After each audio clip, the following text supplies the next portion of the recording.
Where are we going, sir? Well, Le Mans, headquarters of the Commission. There may be a traffic along the way, you know it. Have you ever thought if you trust your taxi driver? And what if the car was driven by a computer and not a good old blood and flesh person? What if it gets nasty and doesn't follow our orders anymore? This week, we leave AI in Europe with Dr Filip Skawiński, a policy analyst from the European Commission in Warsaw. Let's ask him how Commission's new initiative, Fit for the Digital Age, will try Taming AI, ensuring equal opportunities for all Europeans, and keeping digital startups on the old continent.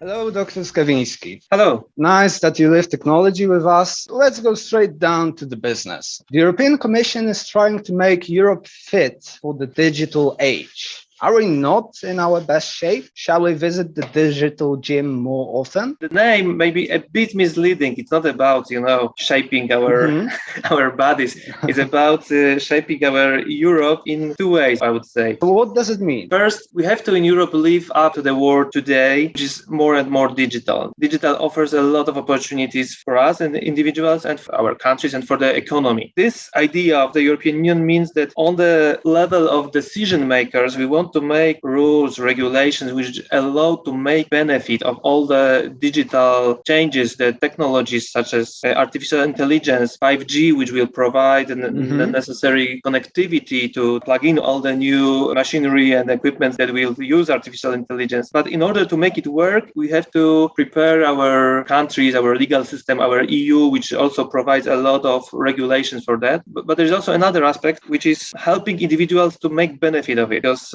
not all have enough knowledge of potential benefits, not enough skills to make use of it. So the other thing that the EU is doing is to offering training incentives for countries to train better and increase knowledge about these possibilities, about these opportunities. Great. So let's talk benefits then. Why should we even care? What's so special about this? How we can improve our lives through this initiative? There are so many ways that it's even hard to start in one point and go through all of them. The word of, in 15 years may look pretty different from what we know. The revolution in technology is already taking place, and then generation of people born 50 years ago hardly come at it with all the new possibilities, but it will go on. And we expect that with 5G internet and still greater use of Internet of Things, the thing will really change. The first and maybe very illustrative example are changes in car industry, where we expect greater and greater use of autonomous cars, which would really be a revolution for the urban transport, for climate, and above all for the cities we know, because they may look pretty different with such a change in transportation. But ultra-fast internet and combined with AI, much more. It can provide us better healthcare, can provide us with household machinery which doesn't break down almost at all, a lot of other practical changes in our lives. So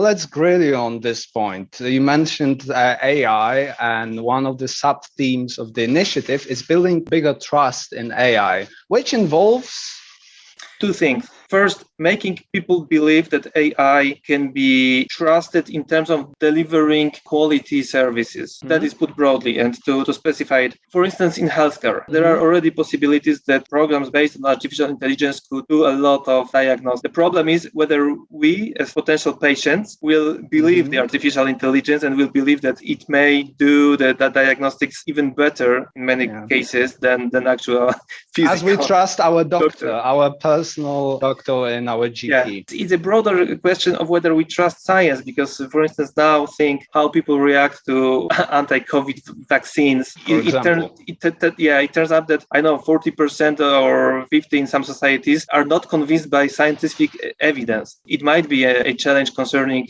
making people trust AI. But the other aspect that I mentioned, there were two, is that we also have to ensure that the solutions decisions based on AI are according to our values. So, for instance, do not allow some opaque decision making, discriminatory ones based, for instance, on gender or ethnicity. They might, in some situations, appear as more efficient, economically based, but it cannot go across the values that we believe in. So, ensuring that is one of the challenges for the European decision makers. I see. So it's like preventing structural racism or genderism or such as that the cost of our health insurance is made by some AI-based tools. It should not take as factors that would be discriminatory. So whom do we need to ensure this equal treatment of all EU citizens? I know businessmen, scientists, or maybe both. Or maybe ambitious students will do. There are two aspects. So on one level, there are decision makers, but of course, they do what they see that the society expect from them. So actually, indeed, it is mostly about businessmen who would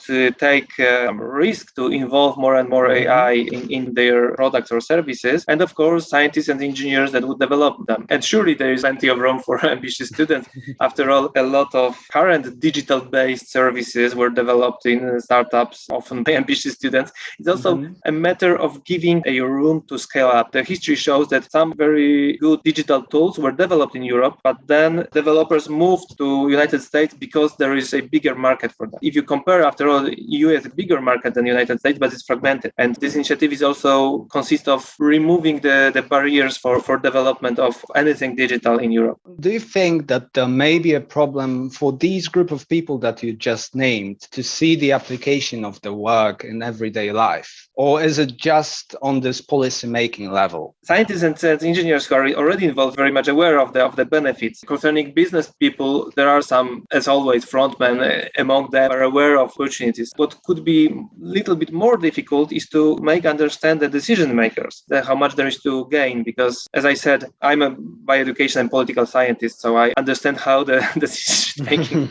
the decision makers think. They want to please the people who vote for them, and always there will be a substantial part of society who are afraid of anything new. That's a natural mechanism for all people. Because of that, would be distrustful toward AI, and then it would discourage some decision makers to allow greater uptake of AI. Sure, I see. So you're saying that the problem may be on this very average level. So convincing average people who may not deal with AI that it's actually beneficial. So let's experiment then, as scientists do. You be a member of the EU Commission, I'll be a taxi driver. Okay.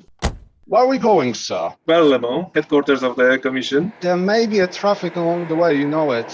Yeah, I know that in today's Brussels traffic is an issue, but with AI, it will be easier in future. It would be also easier for you, to bypass traffic jams. Would it? It's a gibberish to me. If it works, I lose my job. In the first place, it will make your work easier. It is already happening. If you use some easily available tools in your smartphone, you can choose a better route for your destinations. But to be absolutely honest with you, yes, with time, it won't happen, from this year to other and in your future. But yes, it may happen that autonomous car will replace some professions, and yours may be one of them. If the economy is taking all the benefits of the new technologies, you will be able to find maybe even more satisfying job. Okay, mate. But I've heard on the radio that it may be nasty to my clients and say something like, "Oh, I've seen you in another car," as if the client was cheating, or something, "You should have chosen the bag, you fatty."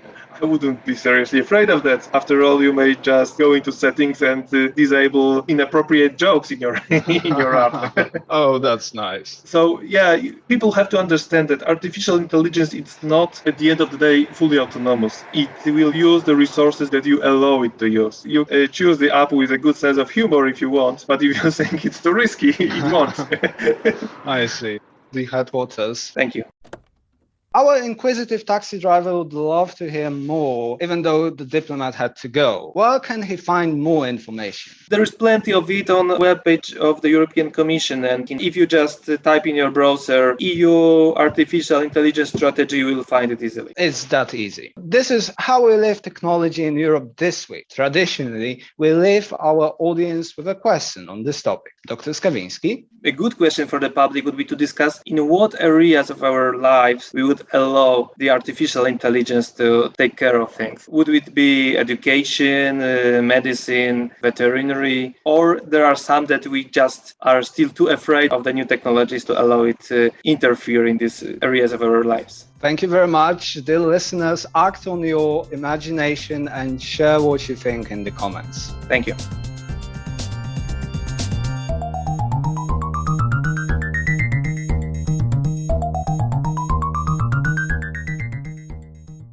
Share what you think in the comments. By the way, scientists say that reading all these comments one by one is what normal computers do now.